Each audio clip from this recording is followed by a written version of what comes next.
জাতীয় সংসদ নির্বাচন কবে হবে সেটা নিয়ে এখন মুখোমুখি অবস্থানে অন্তর্বর্তী সরকার এবং দেশের প্রধান রাজনৈতিক দল BNP. Hour cut out time is December, এই ভাষায় নিজের অবস্থান স্পষ্ট জানিয়ে দিয়েছে বিএনপি। কিন্তু তাতে সাড়া না দিয়ে সরকার আবারও বলেছে নির্বাচন হবে ডিসেম্বর থেকে জুনের মধ্যে যে কোনো সময়। আর এই বিপরীতমুখী অবস্থানের কারণে প্রবল হয়ে উঠছে সামনের দিনগুলোতে রাজনৈতিক অঙ্গনে উত্তাপ, উত্তেজনা আর অস্থিরতার আশঙ্কা। প্রধান উপদেষ্টা ডক্টর মোহাম্মদ ইউনূসের সাথে বৈঠক শেষে তীব্র অসন্তোষ প্রকাশ করেছেন বিএনপি মহাসচিব মির্জা ফখরুল ইসলাম আলমগীর। তিনি জানিয়েছেন, বৈঠকে নির্বাচন নিয়ে আলোচনায় তারা একেবারেই সন্তুষ্ট নন। কারণ ডক্টর ইউনূস সুনির্দিষ্টভাবে নির্বাচনের কোনো তারিখ দেননি। তিনি বলেছেন যে ডিসেম্বর থেকে জুনের মধ্যে তিনি নির্বাচন করতে চান। আর এর জবাবে মির্জা ফখরুল তার ভাষায় স্পষ্ট জানিয়ে দিয়েছেন, hour cut out time is December. ডিসেম্বরে নির্বাচন হবে না এমনটাও বলেননি ডক্টর ইউনূস।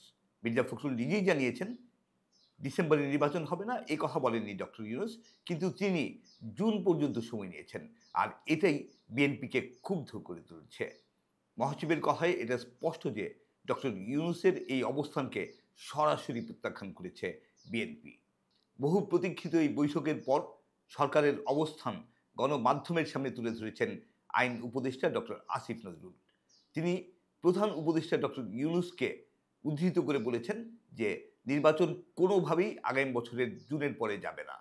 আর ডিসেম্বর থেকে জুন মানে এটা নয় যে জুনেই নির্বাচন হবে।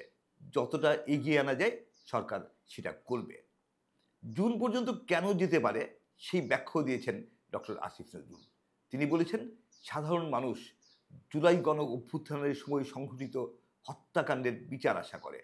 সেই সময়ে হাজারের বেশি ছাত্র জনতা নিহত হয়েছে। অনেক মানুষ, হাজার হাজার মানুষ আহত হয়েছে, অনেকে চোখ হারিয়েছে। এই হত্যাকাণ্ডের কিছুটা বিচার অন্তর্বর্তী সরকার করে না গেলে মানুষ হতাশ হবে আর তাদের নিজেদের কাছেও খারাপ লাগবে।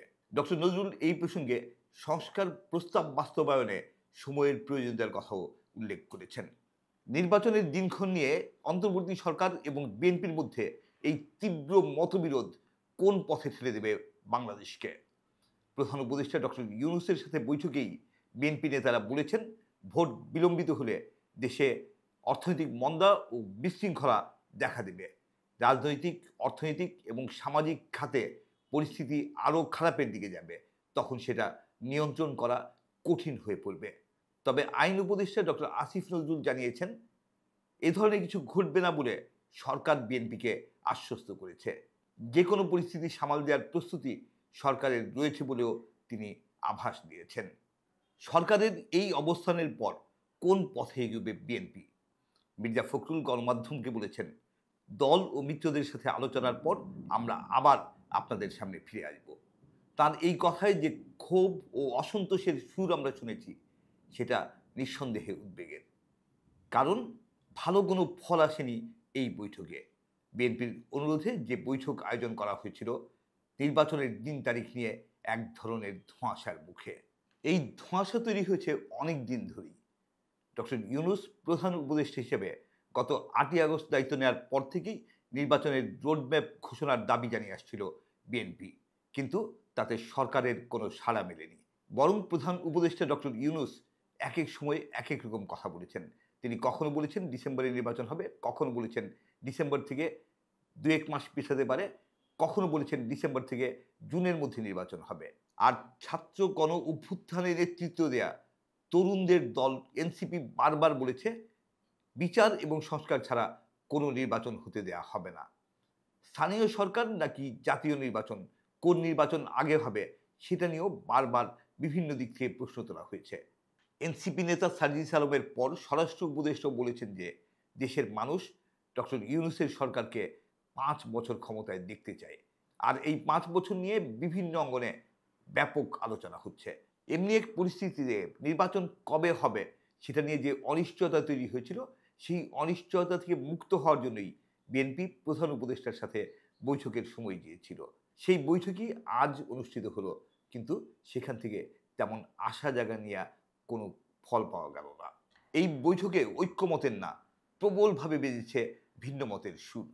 এই প্রেক্ষিতে বিএনপি তার দল ও মিত্রদের সাথে আলোচনা করে কি সিদ্ধান্ত নেয় সেদিকে এখন সবার নজর।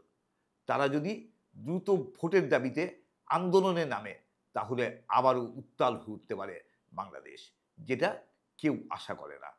আমরা 5ই আগস্টের ছাত্র গণ অভ্যুত্থানে যে বিপুল ঐক্য দেখেছি, যে অসাধারণ ঐক্য দেখেছি, আমরা চাই গণতান্ত্রিক সব শক্তির মধ্যে সেই ঐক্য অক্ষুণ্ণ থাকুক। আর অন্তর্বর্তী সরকার এই ঐক্যের উপরই দাঁড়িয়ে আছে। সেই ঐক্যের ধারাবাহিকতা বজায় রেখেই অন্তর্বর্তী সরকার বিচার ও সংস্কার কার্যক্রমকে এগিয়ে নেবে দ্রুততার সাথে এবং দ্রুততম সময়ের মধ্যে নির্বাচন দিয়ে গণতন্ত্রে ফিরিয়ে নেবে বাংলাদেশকে। এটাই আমরা আশা করি।